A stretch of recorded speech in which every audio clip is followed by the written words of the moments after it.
It's game day, and McDaniel High School is on the road facing Ida B. Wells. But for McDaniel, every game is an away game. 2 years after a multi-million-dollar renovation at the Portland High School, the softball team can't use their own field for games.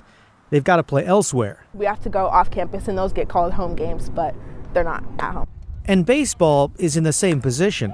Instead of playing on a new turf field just steps from their own high school, players and their parents have to travel across town for home games. It was like, wow, we get a new field. It's so exciting, and it's been a bummer the last 2 years. It's incredibly frustrating. It's just sitting there. In September of 2021, Portland Public Schools celebrated the reopening of McDaniel High School.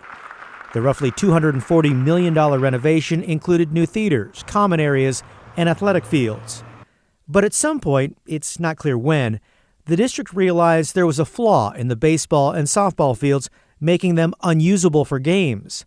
In an email to KGW last year, the assistant athletics director explained, the issue is lack of a protective padded wall or cyclone fence in front of a short cement retaining wall. In essence, it was a safety issue. But 1 year later, it sounds like there's more.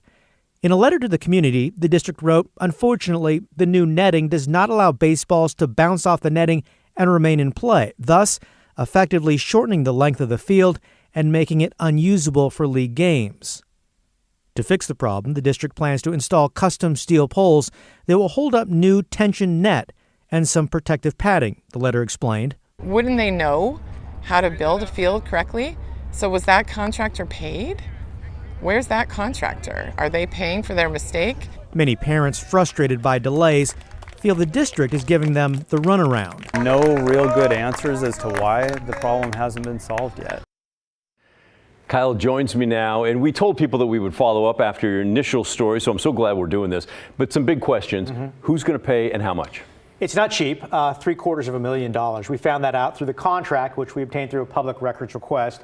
It basically says a Washington company will come in, replace the newly installed poles and netting at a cost of about $750,000. Wow.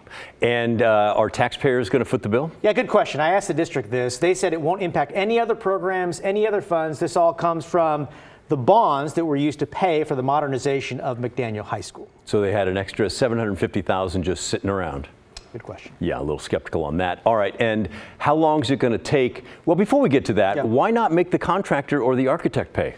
Yeah, the big question is kind of who's to blame here. And I don't know that you can pin this on one person or group or company, really. In looking through all the records, you had an architecture firm that designed it. It had to get approval from both the city and also the district who signed off on it. In looking at those original design plans, you can clearly see their illustrations and even photos of and examples of the poles and the netting that were planned here. So nobody was really caught off guard. Ultimately, in my opinion, after having looked at all this, it wasn't until players were on the field and they kind of evaluated, this really isn't going to work, that they recognized we've got a problem here and it's not usable. Wow. Okay. So the fix then, how long is that going to take? It's been 2 years. It has. It's been a very slow process, obviously very frustrating for those players and also the parents that have not been able to use this brand new field for 2 years now. The district tells me this company will start work in late July. It should take about 2 weeks. When it's all said and done, hopefully by about mid-August, they're done, so they'll be able to use it for next softball and baseball season. So why has it taken so long? Great question. They had an initial contractor. That contractor apparently pulled out. Then you brought in this new contractor. There were workforce staffing related issues and also supply chain issues. They say this slowed things down even more because they hope to have it done in May. Now here we are, and it's continuing to drag on. Wow. Let's hope this new timeline really is hit. Yeah. Thanks for keeping the light on this, too. Appreciate the follow-up.